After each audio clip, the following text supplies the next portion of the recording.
Everyone, welcome to Office Hours Global, where we answer your media and production questions 7 days a week.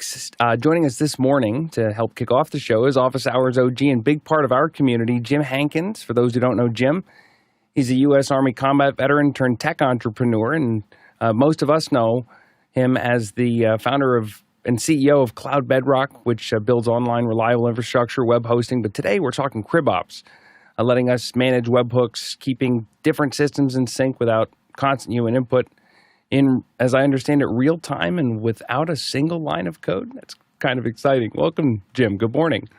It's so good to be back. Thank you. Yeah. So what's new? Yeah, so I'm a one-trick pony. So some of you know I used to do a lot of messaging in the emergency communications space. So now I'm doing more boring stuff with messaging to increase reliability for webhooks.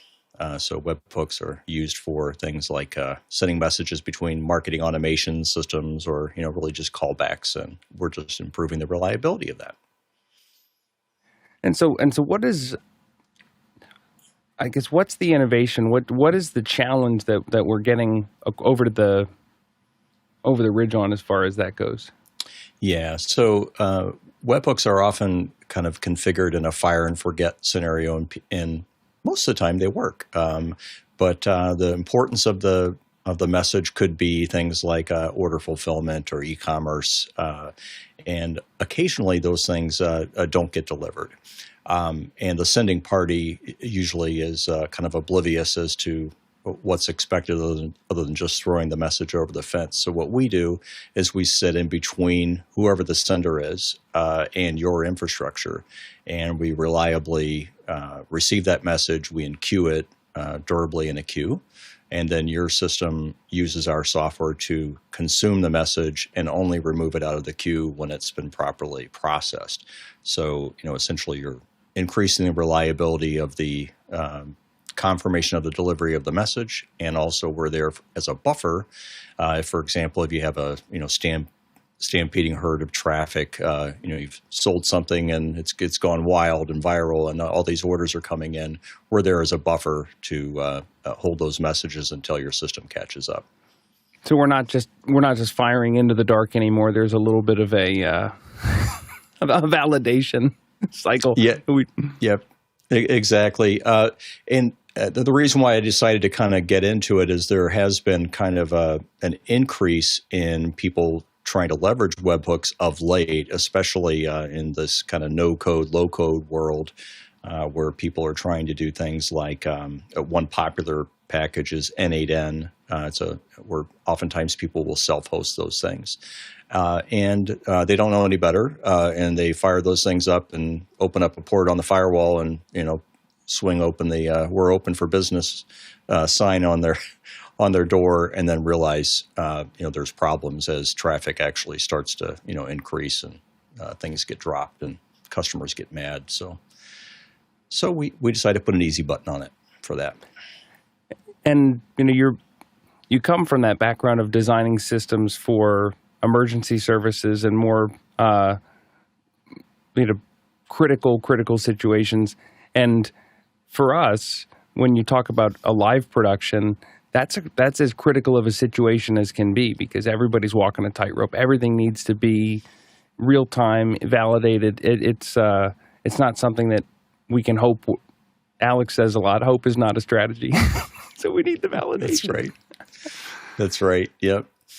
Yeah, and and it doesn't have to just be SOSs, right? Order fulfillment's important to whoever both sides of that equation, right? So people expect their order status to be correct, and they receive the product on time, and those kind of things. So it's not using anything particularly original from this perspective of IT. It's just that so many people are easily setting up these webhook systems without understanding that there are some kind of tried and true means of protecting that traffic. So we're just making it easy for them. Awesome. Well, we do have a couple of questions actually already that have started coming in regards to CribOps. So why don't we let's get into that first question. Go ahead, Alexander.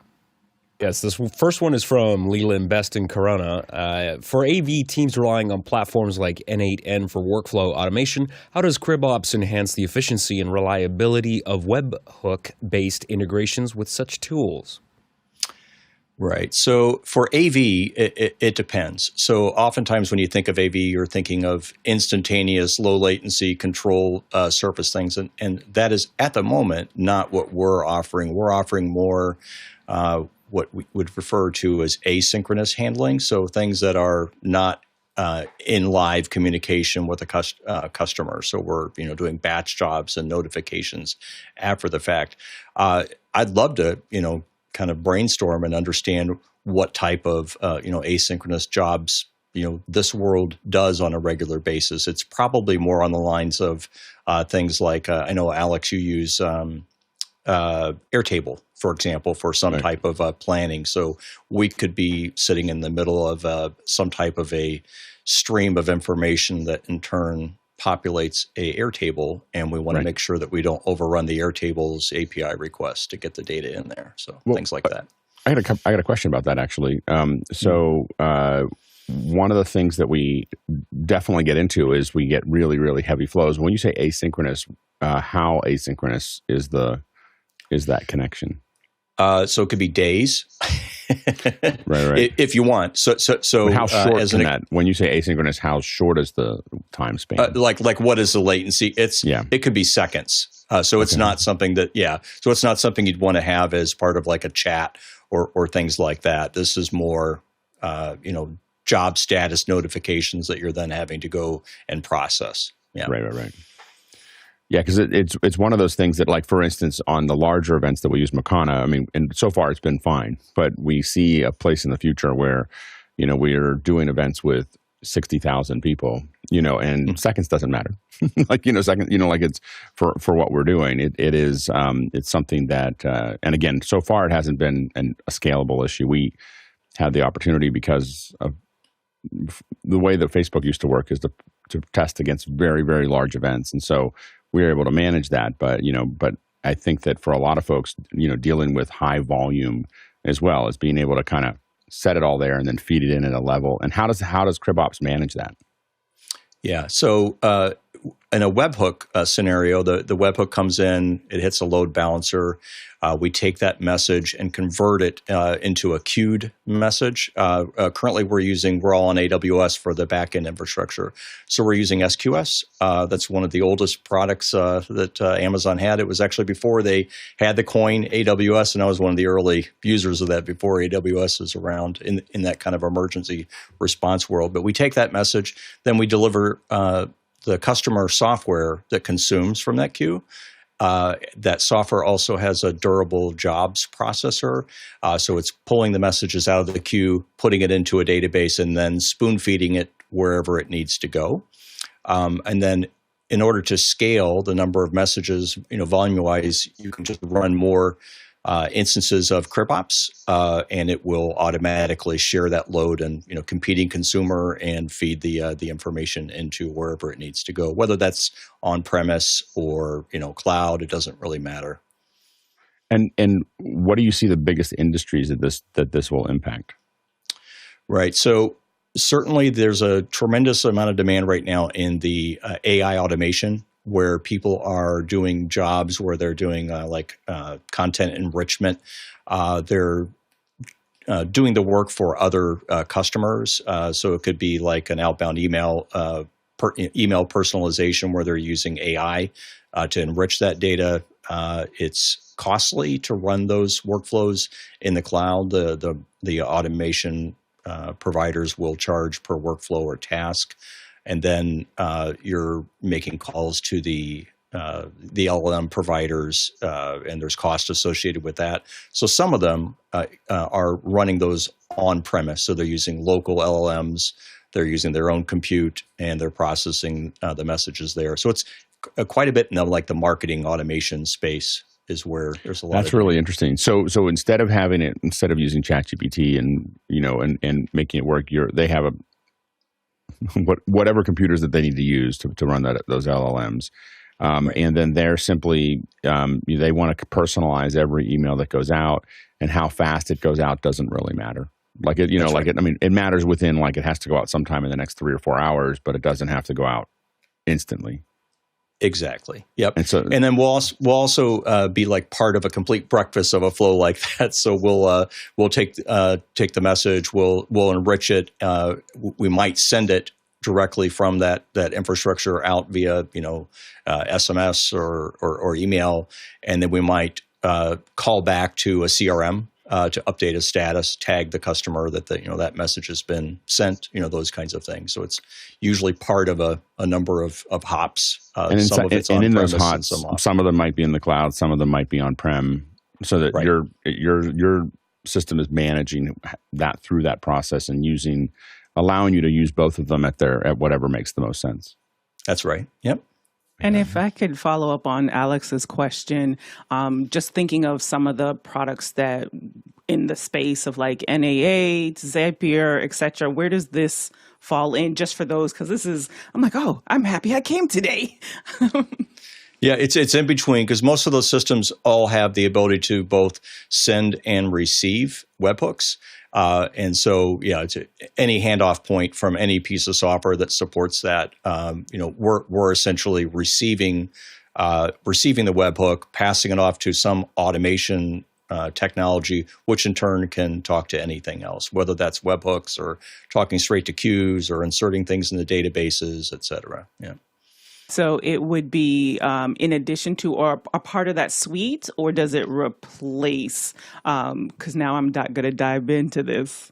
Right. Yeah. So there has been N8N's a fairly popular product. It's kind of a newcomer in the integration platform as a service. So they compete with the likes of a Make or a Zapier. They have some kind of unique features in the AI automation space. But one of the things that's unique about them is you can self-host, which the others do not. So that's what's kind of giving them kind of a leg up right now. They just actually recently, I think this week, received their Series B for 55 million euro. So they're moving fast. So that's one of the the demand curves there. But it could be any piece of software that is part of a webhook world. Yeah. We actually have a couple more CribOps questions that came in from the community. So why don't we keep going with those, and then we can keep talking if we feel like it. Another one from Leland Best in Corona. Why is having a queue for webhooks requests such an important factor in AI workflows?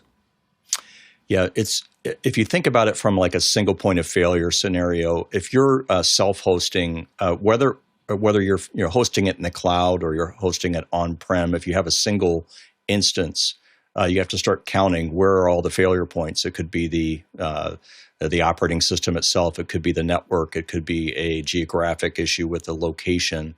So if there's not a buffer in between and you have an outage, the message is lost, right? If the sending party doesn't account for that, which many of them don't, then the message is either lost or you're going to have to go and find it in a log to replay it.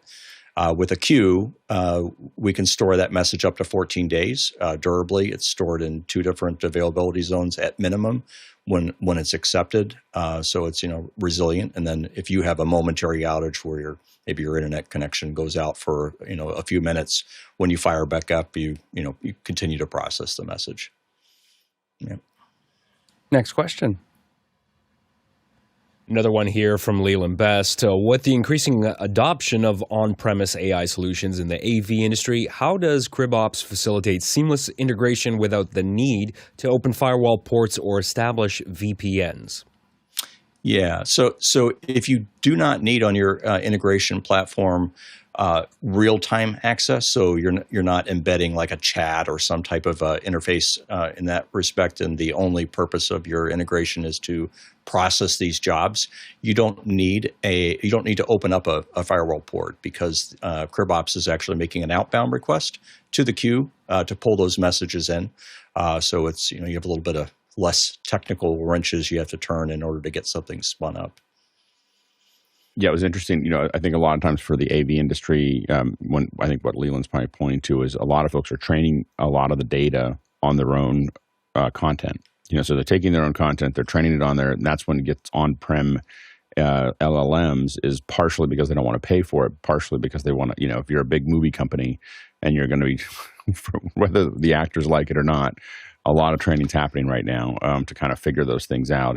But they're not going to want that to leave the premise, or they're not going to want that LLM to serve something else or be put on into the cloud. And so that you could see how this could be used for that kind of conceptualization. It's interesting. Sure. Yeah. That's great. Jim, it looks really, really cool. We definitely wanted to make sure that Jim came on and, Jim has been part of the village that makes this whole thing possible for many years, and we're really excited to see what this looks like and get our head around it and make sure that everybody here knows that CribOps exists. And I'm sure that we're going to start looking for ways that we can use CribOps in what we're doing, because we definitely have this kind of mixture, exactly what you're talking about, where this mixture of hardware on-prem and cloud. So I think this is the beginning of us figuring that out, and really glad to have you here. Thanks, Jim. Thanks for having us. Appreciate it. Thank you so much. Remember, your questions and votes drive the show, so you can use Makana to chat, ask questions, and vote on questions. If you don't have access, you can sign up at officehours.global/join, and you get an email with links on how to get in. Let's dive into the regular questions. Yeah, this one's from Zach Stelsmith in Chautauqua, New York. Would you send audio into a PTZ that has an SD card to have a synced up recording? Would you then utilize that audio for a program feed instead of an interface? Why or why not? Alex? Yeah, so definitely if you have audio on your PTZ, then go ahead and record it there so that you have that synced up data. You always want to put any camera that has audio in. Find some way to give it some audio. Whether that's that can be just the sound from a microphone or a feed from your program, but get something there. It makes it much easier to sync up later if you're doing records. As far as would you make it available for the program feed, it really depends on the process of where you're going with the program. So sometimes that's the easiest way to get audio to a switcher or something like that. In larger events, we tend not to do that. So we tend to have the audio pipeline run separately from the video pipeline. And right at the very end, we tend to merge those things together. And then that allows us to have one place also that we can resync everything. Typically, the audio goes through that pipeline a little faster than the video. So it's anywhere from 1 or 2 frames up to 5 to 7 frames ahead of the video, depending on what you've been doing to the video on the way there. And so you're going to delay that audio down to a place where that all matches back up again. One of the things that's really useful, if the switcher, like a Blackmagic switcher, can see that audio, if you're feeding a mic audio into your camera and you have your whole separate system and you can switch back and forth, that mic audio, if you don't have a sync system, that mic audio is going to be in sync. so you can sit there and pull that together depending on where the PTZ is. Remember that you lose. The other thing to keep in mind is you lose a millisecond a foot, roughly, not exactly, but roughly a millisecond a foot. So if you have a PTZ that's in the back of the room at 100 feet back, then it's 100 milliseconds off, which is a couple frames. So things to think about there. But otherwise, if you're feeding your program from the back into the camera, you could potentially have something that's in sync, and you can just compare those and pull them back together. They'll sound like they're echoing, then they'll sound like they're spatial, and then they'll sound like they're on. So those are things to kind of think about why you'd put it in. Generally, we don't do too much with our PTZs as far as putting audio back into them. They're out there where we usually do most of our recording on HyperDecks in the main control system because we just like to have it right in front of us. If we have cards and the PTZs are there, we hit record because why not? But in some cases at 4K 60, some of the PTZs don't like to record and send at the same time. So it just really depends on the camera. Next question. Andy Kokendorfer in Viera, Florida, USA. Is there an AI accurate enough to simulate a scene with lighting, camera, image, or lens, mm/f-stop filters, LUT, to help with production, ideation, and samples? Go ahead, Jesse. As I was reading your question, the answer was no until we got to the end. For ideation and samples, absolutely yes. Pretty much any of the major LLMs that do image generation will get you across the finish line for ideation and pre-production. For animatics and storyboards, I wouldn't really lean on them for that. For broadcast, I absolutely wouldn't lean on them for that, not because of their quality, but because of the audience reaction to AI-generated images. But for ideation, that's a very wonderful place to play. Courtney? It depends. Mid-Journey, and it depends on the model, and it depends on what it was trained on. If you find an LLM like that does image generation, if it was trained on, let's say, images that have metadata in them that tell that they also ingest the metadata on what camera was used, what lens was used, et cetera, what the f-stop was, what film stock was used, that kind of metadata. If it ingests that with all of its pictures when it builds its main training database, then it's kind of hit or miss, to some degree, because it's selecting, all that data is crunched in, and some images have it, some images don't. So if you're telling it, I want a picture taken at a 50 millimeter lens at f/22 on a Nikon glass into a full frame sensor, you may get 2 out of 3 of those things incorporated in your image. You may not. It's kind of hit or miss. As far as LUTs go, you can tell it a lot of times. If you include like Rec 709 or log C output, some of them I think can actually adhere to that. You just have to experiment. It takes a whole lot of experimentation, and a lot of times it's hit or miss, depending upon which model is used. And Alex, I'm sure, who uses Midjourney 20 times more than any of the rest of us, can tell us whether he's had success in doing anything like that. Yeah, go ahead, Alex. Yeah, it's not. I wouldn't say that you can say I want a 28 millimeter lens and I'm going to get a 28 millimeter lens. You can say I want a 28 millimeter. It kind of gets the feel for what you're talking about. You're really looking for more of feels. You can't say that I have a certain LUT. You can't say that I have filters. Sometimes if you say something like ProMist, it's going to add something that looks like ProMist to it. So you can, put some of those things in but for product ideation and samples, that's the number one thing I use Midjourney for, is I'm not trying to build a final product. I'm trying to think about something, or I'm trying to show someone something, or I'm just trying to brainstorm. I find that, like if I was thinking about we were asked to do something where we're thinking about a cooking set. So I just said cooking, I gave it a description of a cooking set that I wanted and printed, created 200 or 300 samples in minutes that I can look through. Am I going to use any of those? No. But I go, oh, I really like what that. It's like touring somebody else's kitchen studios, and looking at all these ideas of those things and then thinking about what I want. So for ideation, it works well. One of the things I am trying to figure out is how to get continuity. So I'm looking at a couple of different AI tools, and I'm looking at the new, I've been playing with, obviously, with the new ChatGPT image tools, but being able to define, like, if you're doing a music video, I'm working on a music video for later this year, and being able to define the lead singer and the guitarist and the drummer, like that's what these are. And then I want them to be in these positions. And then I want this to look like this. And then I want, and do rough sketches. My goal is to be able to, I posted it somewhere that, I just did a sketch.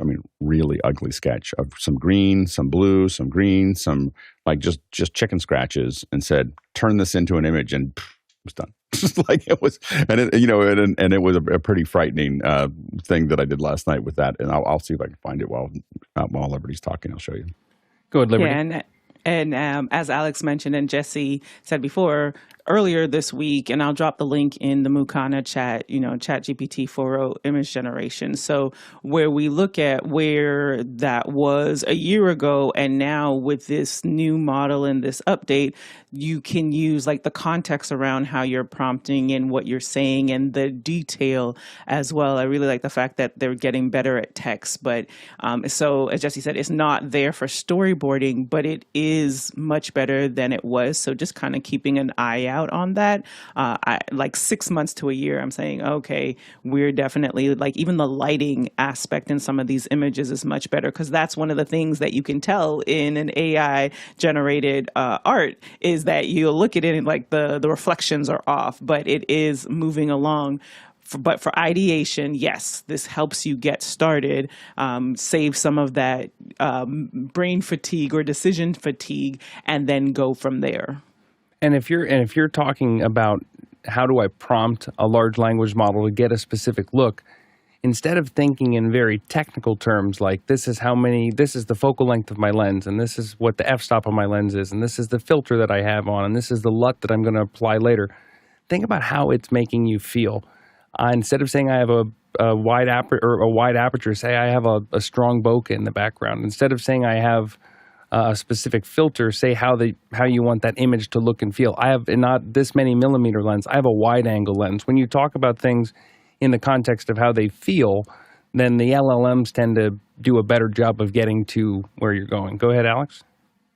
Yeah, just to show you what I was talking about here. This is what I drew. Like literally, this is like I just said, this is what I drew, and I said it's a river going. I said river going through a field with the stones. Use the color as a guide, and what I got was that.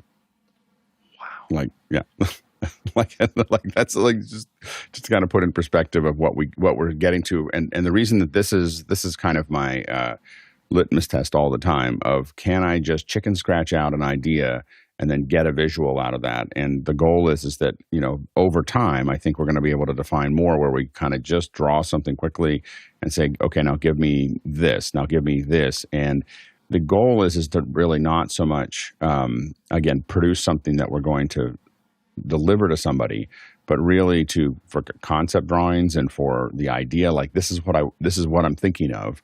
That's where I think a lot of this stuff is pretty powerful. Next question. Axel Smith in Chautauqua, New York. I want to send audio from my turntable with RCA outputs to my Apple TV, which will send it to my HomePods. Does the panel have any idea how this might be accomplished? Good, Alexander. Yeah, so what you would need to do this is you need a phono preamplifier with a USB DAC, that's a digital audio converter on there. Now, there's lots of companies that make this stuff, so I'm just going to give you one suggestion that's reasonably priced, but there are higher-end companies. NAD Audio, or NAD, as sometimes they're referred to, they make a product called the PP4, and that is this little box here. It's about $380. It's got USB DAC built into it. And this will take both a MM, so that's moving magnet, and MC, that's moving coil cartridge. So it supports the two most popular style of cartridge as well. And, people that buy this type of thing are people that want to basically digitize their record collection. But you would want to connect that to a computer. So I'd recommend if you have a Mac lying around, connect the DAC to your computer over USB, and then you will be able to get that via AirPlay over to a Apple product like an Apple TV or a HomePod. Now, the other thing, my personal thoughts aside, I'm not sure why. Can you do this? Yes, but if you spent the money on a decent turntable, the whole point of an analog hi-fi system is to have audio going through good speakers, not through the HomePod, which is not what I would call good. In fact, what I would suggest is get yourself a decent pair of loudspeakers like these PS Audio Aspen FR30s. So I would suggest something like that. They have a whole line of different speakers, but please don't put your turntable through HomePods. Good, Courtney. Yeah, pretty much what you said. I was going to suggest I have one of these art accessories.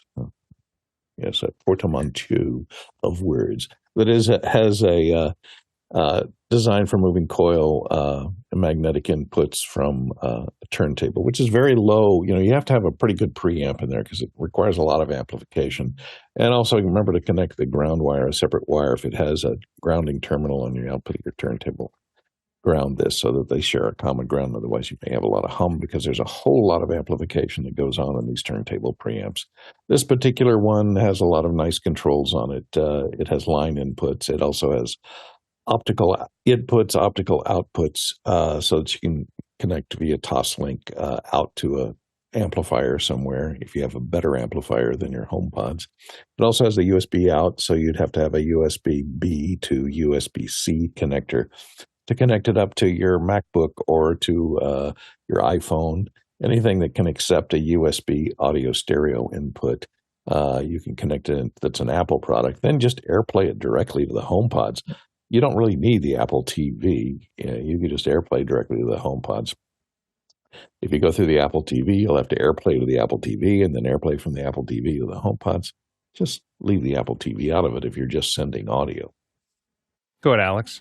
I do agree that a better stereo system is probably what you want if you have a record player. But if you're just trying to get something into the HomePods and you're trying to make it work, another option is to take the RCAs and run them into a headphone splitter. So it's an 1/8-inch jack to two RCA females, and so you run the RCA cable from there into that 1/8-inch jack, and then there are lots of USB-C input to 1/8-inch jack. You plug it into your computer, that whole thing will set you back $25, and you'll have something that you can use, something like airfoil from Rogue Amoeba or other things to send it to your HomePods. I don't think that's necessarily, it's not going to be the best conversion, but if you're just trying to get it there for $20 or $30, that will work. You can ask questions 24/7 of this panel, not just during the show, but also all around the clock. We've got askofficehours.global. That's askofficehours.global.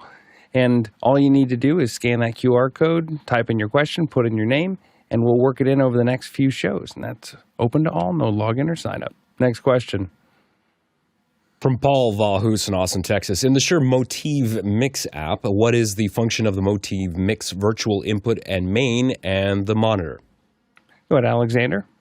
So virtual inputs are what sometimes are called virtual channels or loopback. So basically that is not a physical piece of hardware, but that basically allows you to bring in other audio sources and route them and send those out elsewhere and create a separate mix for that specific thing. You can do mix minus, that kind of thing.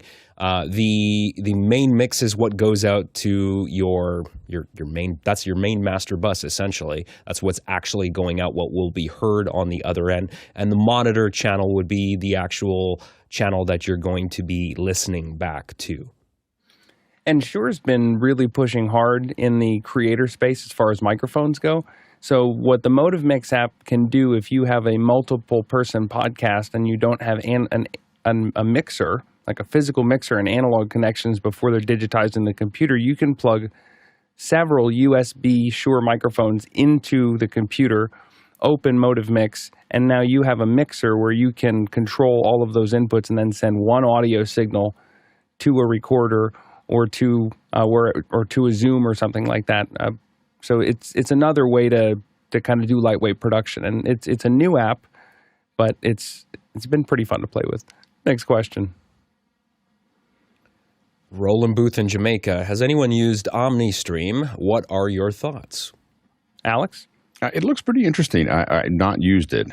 This is a tool that lets you stream from your phone. So it does look like you can input video to your phone or from your phone and let you quickly stream that out. So it does look like an interesting way to start doing broadcast. I think that the most interesting one here is the idea that you could take your SLR, plug it straight into your phone, and just digitize it. I think that what they're hiding back there is some kind of, I guess if the SLR has a USB out, you could grab it there.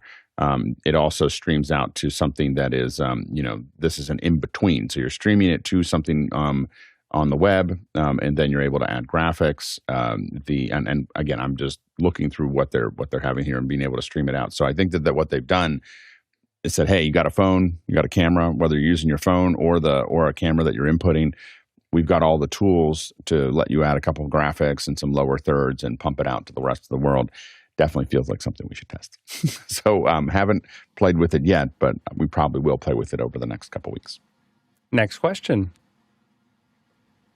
Khaled Al-Jumaima in Hassa, Saudi Arabia is asking, Hisense's 2025 ULED TV lineup features a refresh rate of up to 165 hertz, USB-C connectivity, and up to 6,500 nits of brightness. Thoughts? feel like I need higher SPF. Get a suntan. Go ahead, Alexander. Yeah, I'm getting a suntan just thinking about that. 6,500 nits. I actually did see the Digital Trends walkthrough. I forget that guy's name that runs that popular channel, but he was looking at those new TVs at the Hisense booth, and he had a lot of good things to say about it. He said that the quality of the screen was really good, the uniformity, and also that matte finish that those larger screens have. I think 85 inches and up, they have a matte finish. He said off-axis sharpness and image quality was really, really good. And he said it seems that we're getting close to the days of not having to worry about losing significant image and picture quality when you're off-axis. Although, I mean, let's face it. I mean, you should be looking directly on at the TV anyways. But the technology has evolved quite a bit, and the mini LED technology looks like it's quite good. So if I don't know if that YouTube link is specifically to the Digital Trends review, but that's the one I would recommend looking at if you want to learn a little bit more about them. So I'm very tempted to buy one of these.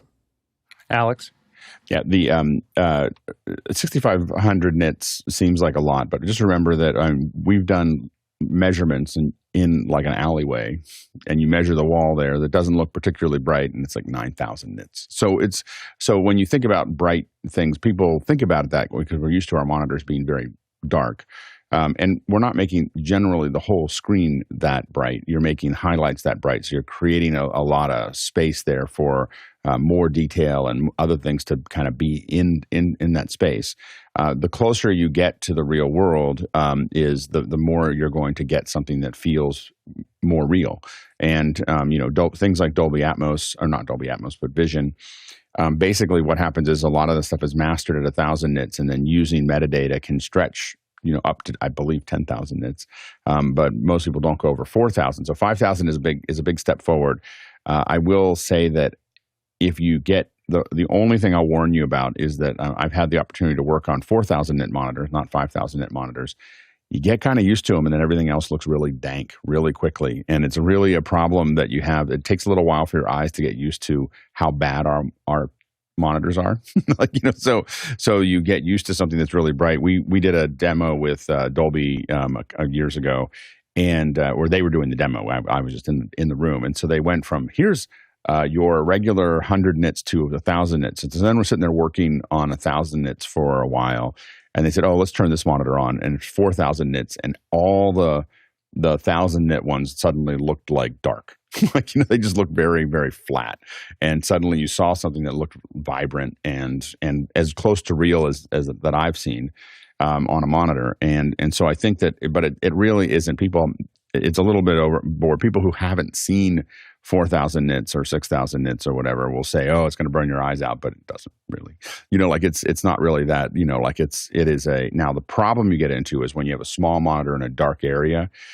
The reason that it can be hard on your eyes is because if the contrast is too high, your iris opens up because it's not very bright, but you're getting this really bright signal, and that cannot be healthy. So you have to be kind of careful of the ratio of what that looks like when you start getting into the higher nits. But it is super. I think that at 165 hertz, I don't really care about more than 120. But being able to deliver 120 frame per second, 4K at 6,500 nits or at 5,000 nits is super exciting. Like that will look like a window in your house to something else. And to that point, having it have the ability to do, even Hisense is not known as being like a prestige TV brand, but having it have the capability to go to 165 hertz means that when you're delivering that 120 content, you're not hitting the headroom of it. Like you have. It's not, I think that's the case. I think that really what the issue is, what they're playing to there is they're playing to gamers. Gamers just want 144, 160, 100. So it's the gamers that they're kind of pushing towards. And again, I will say gaming at on this monitor would probably pretty great. One of the things we are seeing, whether it's Hisense or TCL or some of the other companies, is they're moving up chain, right? So they've made billions on the bottom of the pyramid, and they're starting to march up the pyramid as far as quality goes.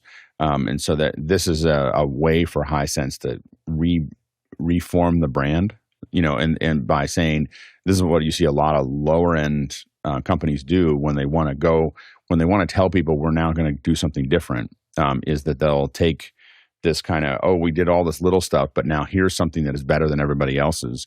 And I think that's probably the move that they're making, and it's exciting. It's going to push other people to go to higher nits. I mean, I think everyone's been comfortable with the 1600 nit, 1000 nit, maybe 2000 nit, and they just move the whole bar forward, where everyone's going to have to start thinking about 5000 nits. Courtney? It's interesting that they named it ULED instead of, because I guess QLED has been taken. It's quantum dot for its color science. And it's basically mini LED local area dimming. So they're moving up. This is in their sub $1,000 range. So like Alex said, they've moved up from the low end to the mid range, not above $1,000 where they're up into the Samsung QLEDs and the LGs. But this looks. I just bought a Hisense for my bedroom that supports all the Dolby stuff, and it's a Fire TV, and it's so great because it works so well with the Amazon Echo. I can just tell it to come on and tune to this particular program or this particular channel or this particular input, and set the volume to 12, and et cetera, and it does it, or pause the streaming program. It does all that stuff just by all voice commands.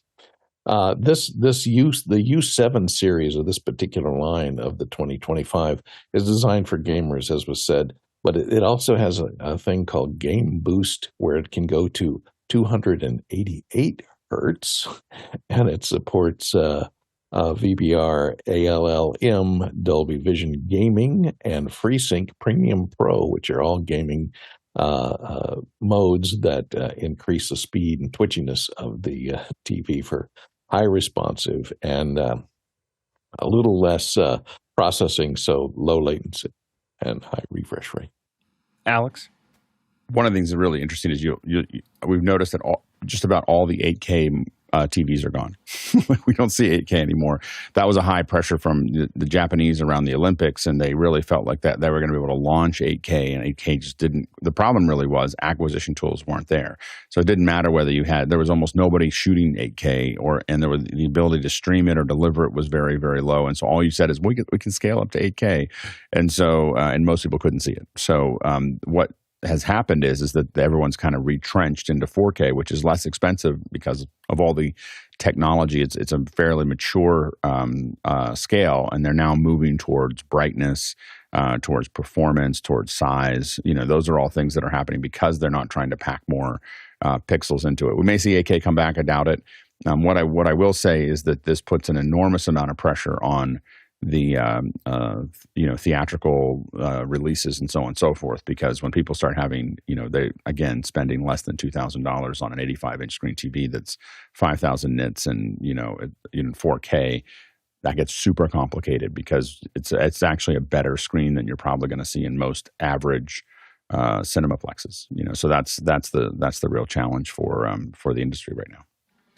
Coming up on Office Hours, you can hang out with us on the weekends, but it's live only. It's kind of our members-only shows. Saturday's another day of Q&A, and then Sunday is our introspection, where we talk a little bit about Office Hours, about the industry, more philosophical topics. It's a lot of fun, but you got to be in Makana, so head over to officehours.global/join. Sign up there if you want to hang with us on the weekends.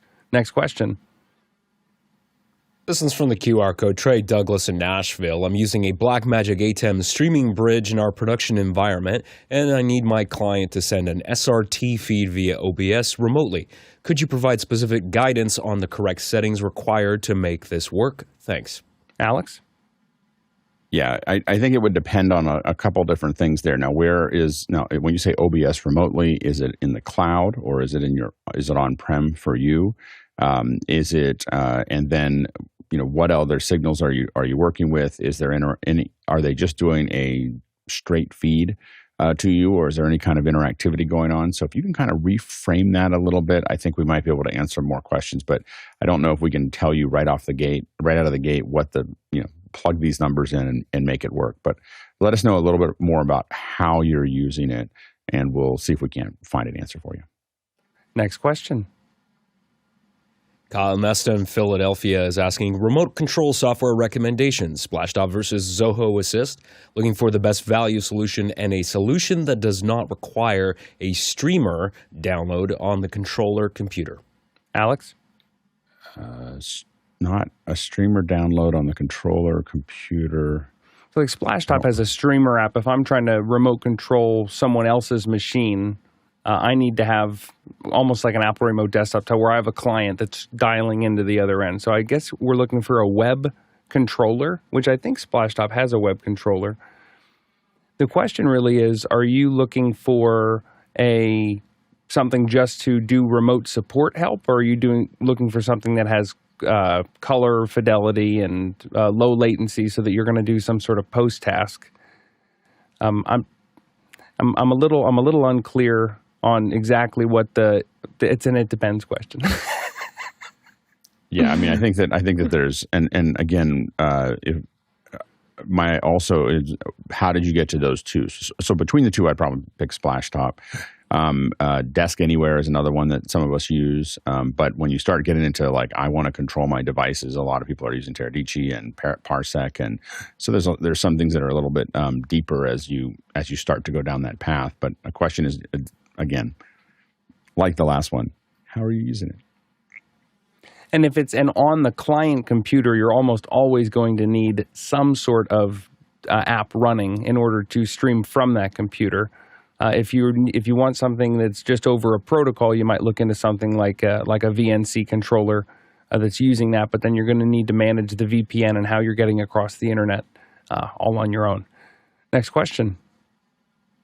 Zach Stelsmith in Chautauqua, New York. I am eyeing the new MacBook 15-inch M4. Has anyone else purchased this item?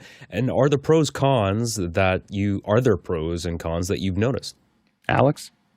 I do not have one, but I have an abnormally high number of friends that do that went ahead and purchased this, and they are super happy with it. Like it is there. It's they really. I've not seen so many people so happy with a MacBook. Now they're doing Resolve. They're doing heavy lifting. They put a bunch of RAM into it. They pushed it. A lot of them have not pushed it maybe all the way to the most expensive version, but it's pretty well stocked.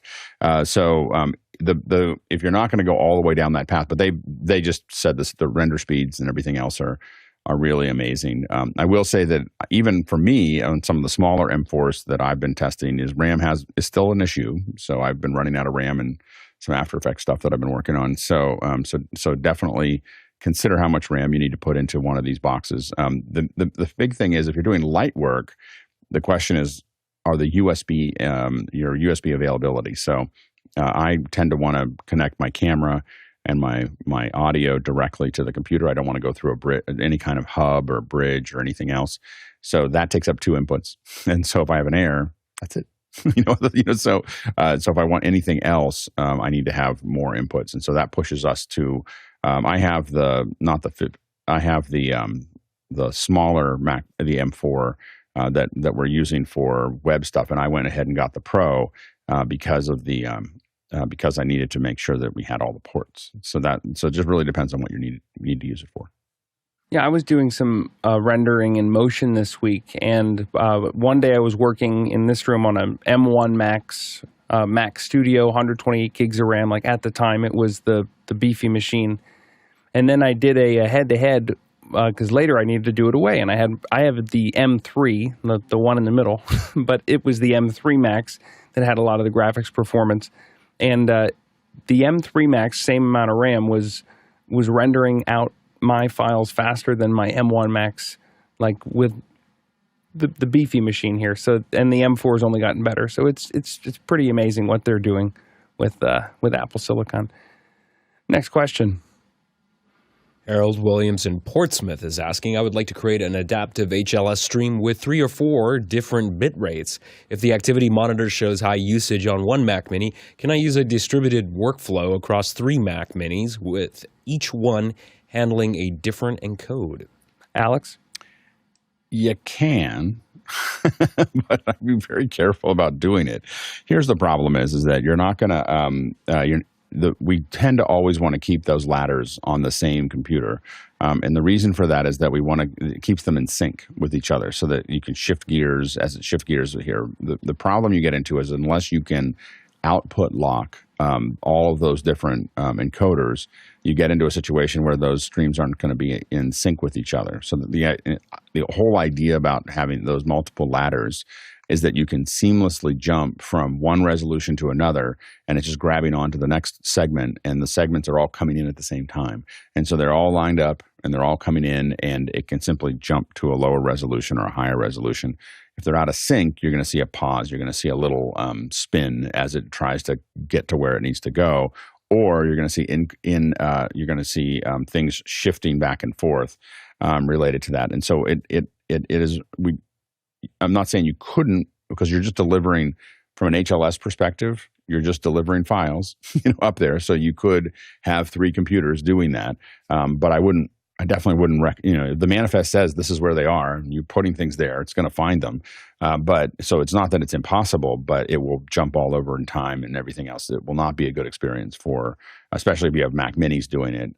It won't be a good experience to make that happen. Even when we're doing 2 big elementals with primary and backup, we'll have 9 ladders, 9 steps on the ladder on both of them, but each one of them, one's the primary, one's the backup. They're all going back and forth. And even then we have to work on output locking them to make sure that they'll seamlessly shift from primary to backup if there's an issue. So, but I would highly recommend against what you're positing. If you're finding office hours valuable, there are a few ways you can help. You can like and subscribe to our channel, but you can also volunteer both on the show and around the show. And there's opportunities at officehours.global/volunteer. And finally, you can be impactful with a donation. Donate at officehours.global/donate. We're a nonprofit, and helps us keep the show going every single day now for over 5 years. Next question. Bobby Rafferty in Central Florida is asking, which video editor works with native MKV wrapped files? Jesse? I know a trick question when I see one. It doesn't matter if they work with MKV wrapped files because you don't want to be editing MKV wrapped files. You want to transcode that into something like ProRes before you get into your NLE. Courtney? Yeah, MKV is really just a wrapper, and it doesn't necessarily have a single codec that it supports. It supports multiple codecs. That's like the MOV format, which is a wrapper, which sometimes works in Windows editors, sometimes doesn't. Depends on the codec that was used inside that MOV wrapper or the MKV wrapper. So probably the best effort would be to find if your editor won't directly import the MKV, is to go through a transcoding piece of software like Handbrake or Compressor, and rewrap them in MP4 if they are long GOP files originally, and just keep the codec the same. If they're MPEG-4 codec inside that MKV, just rewrap it in an MP4 wrapper, and that'll be pretty much universally acceptable into most editing packages these days without having to change the codec. Otherwise, we can transcode it to a intraframe codec. Alex?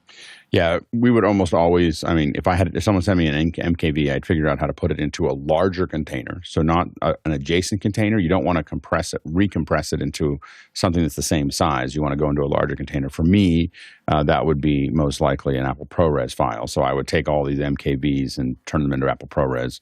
Almost any Apple ProRes, other than Proxy, would probably be better than what the MKV compression is. So those boxes would all be bigger than that. But that's something that I would probably go down the path of. I found it interesting. I when I was looking at it, I was like, I don't know what the MKV are. So I asked, of course, ChatGPT. I was like, what is what can you do?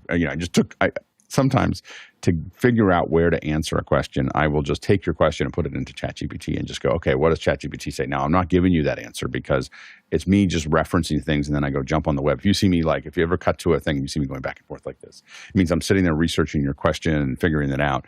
But what was interesting is that it said it listed Resolve has limited review, Kden Live, Premiere has limited review, Vegas has limited review, but it says Kden Live supports it. Supports it natively. Shotcut was another one, and so I went to search for Shotcut, and I found this app that called Filmora. Has anyone seen this? And it's all for the Mac, and it just looks like a whole different kind of editor that I have never seen before. Yeah, Cher Jones, who was on our show a couple years ago, that is like one of her go-to editing tools. What makes it different? Filmora. I think it's just like the interface being super easy to use. And yeah, so it's one of those listed if you're not an Adobe Resolve, if you're further down the entry level, that Filmora is one of those great tools to use. Yeah, very good. I just like saying Matroska. I thought that was a fun. That's the name of the MKV. The only time I've ever seen MKV is when I was making digital backups of my Blu-ray library. But you wouldn't want to edit those. Next question. Liberty White in Atlanta, Georgia, and here on the panel, I would like to produce a series of dinners and live podcast recordings with thought leaders. What should I be mindful of when going down this path regarding tech and production? Liberty. I just thought I would, thank you. I thought I would just quickly preface. So we just finished our Women in AI Futures Week, and community and intimacy was a big feedback from the attendees. So in a way to continue to create experiences, but then also content, if we had someone from Salesforce and had dinner with 15, 20 people, and I'm just thinking about creating, I think the Hollywood, we've seen this, the table talk kind of idea. So I'm trying to think of something like, do we do dinner and then record? Do we stage it so it's in a studio that we then do it? Or do we actually try to be in the back room of a restaurant? So I'm just thinking if anyone has ever done anything like that, or the best way to do it, and we can grow from there. Jesse? I guess my big question was, is it necessary to have the eating happen while you're recording? Because that's 100% guaranteed. I cannot listen to that. It's impossible for me to listen to people chewing. Yeah, most definitely. It doesn't have to. It's more creating an experience that people would either come for dinner first, and then we sit down and we're breaking bread with said leader, or we have the conversation and then do food. But what I'm trying to build is an experience around it. Alex? That is great. I think that there's a lot of studios that have areas to entertain, so especially in LA, but it depends on where but I'm sure that you have something in Atlanta as well, that where there's entertainment areas where you can do, people can come and hang out and you can make it look really pretty. And then you have a studio that's really built for everyone to kind of come in and have a conversation. And the question really is that, the biggest question is, where do you serve the wine and how much wine do you serve? Because it's going to, if you put it at the front, the show may be a little bit messier, but a little looser and more fun. If you put it on the back end, then the show may be, so you may have a little bit of a little, or maybe a little both. What I would probably do is, one problem that we had that I didn't think about until we did it is that, everybody had, once you've eaten, your body is doing a bunch of stuff and making a bunch of noises and everything else. And we had one in a film festival in Utah, and they would have dinner down below, and then they'd come up to a second floor and be part of a conversation. And the amount of things that we had to edit out, were more than we expected. Just stomachs rumbling and other things like that the mics pick up. So you're like, there's a whole bunch of things that are going on there that make it a little easier. So what I would recommend is, from our experience, and we've done many of these types of things, where it's part of an event and we're pulling people out of that event to have that conversation. So one of the things that we've done is we have the event, and there is some sort of roundtable, and it depends on whether that's the only people that are part of that roundtable or whether it's a larger event. In some cases, we're having individuals come out for a Q&A, and then we have, so we do individuals or two-ups or other things like this. It depends on how long the event is. But then having that studio ready to go is super useful, being able to just walk in and walk into a roundtable. Now, the roundtables that I enjoy the most, and if you look at the old Final Cut virtual user groups, I got really sold on this. We had to do some stuff for Virgin, for Richard Branson, and he really likes this circular thing where you have everybody, seated like this, right? And when we first did it, the first time we did it, I was like, this is a horrible idea. Like, you shouldn't ever do it this way. But we learned to really love this format. In fact, this is my preferred format all the time. And so what we do is we try to shoot for an odd number. And the reason we shoot for an odd number is that we can shoot all the gaps for straight-ons. That's what I was going to ask you. So, like, is there a number of like any odd max? number? Okay. Any odd number gives you a gap between the person. So it can be 357. If you have an odd number, you can shoot all those gaps and you get these. And then what you do is, if you think about it from the side of this, we put either a large China ball or a Air Star right here. So we just hang down this. It's right outside a camera. It's this 3 foot to 6 foot ball that is sitting there, and it just gives them this living room, feel to it, yes. right? Yeah. And so it just is big, soft light. If you go back and look at the Final Cut virtual user groups, now we did all black, but you could easily dress the set.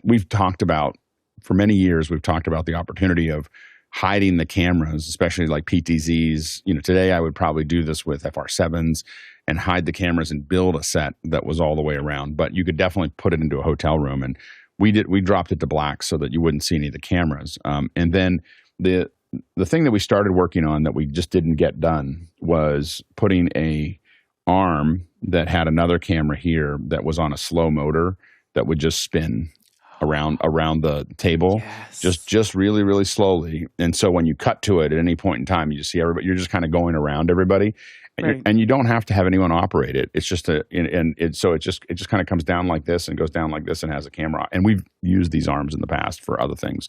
And if you go slow enough, it doesn't bounce, and you make it hefty enough. But I think that we've talked about making those rooms for a long time. It's just been budget and time, Right. things like that. Right. But, Thank you. That's really good. That's going to wrap today. I appreciate everyone for being here. Thank you to the panels. I always like to say that no one of us is as smart as all of us, and it's always a privilege to spend an hour getting smarter thanks to your life experience. Special thanks to Jim for coming in and talking a little bit about CribOps. That was awesome at the beginning. Also, thank you to our back-end crew working all the time, not just during the show, but around the show, keeping us organized, keeping the show moving forward. Can't do it without you. And thank you to our producers asking such great questions. If we didn't get to your question today, if it was in Makana, it'll be in your notes. If it was a QR code question, we'll start getting through those again at the beginning of next week. For the Tlaloc traversal today, it's 25,000 miles, 40,000 kilometers, and that's 195 million bananas for scale. All right, we'll see you in After Hours.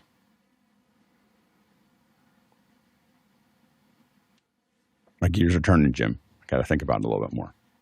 We're going to see what we can. So it's good. Great Good to have job, you on. CJ. And yes, Jim. You should come that on was- I Fridays was- more often. Yeah, Good to I have you. should. Yeah. Yeah. this is your It's a little kind of easier day. now. Yeah. Now that I'm done building, it's hard for me to multitask when I'm building. Amen. So. Yeah. Exactly. Yeah. All right. See you later. Bye-bye. Bye-bye. Bye-bye. Liberty, great to see you on a Friday. Thank you for coming in. You What a were nice phenomenal. surprise. Just been a an minute. FYI. I'm taking Thank notes. I'm you. like, I love the flow of how you, yeah, great job. Thanks, back end team. See everyone. Thanks, Jim. Likewise. Bye-bye.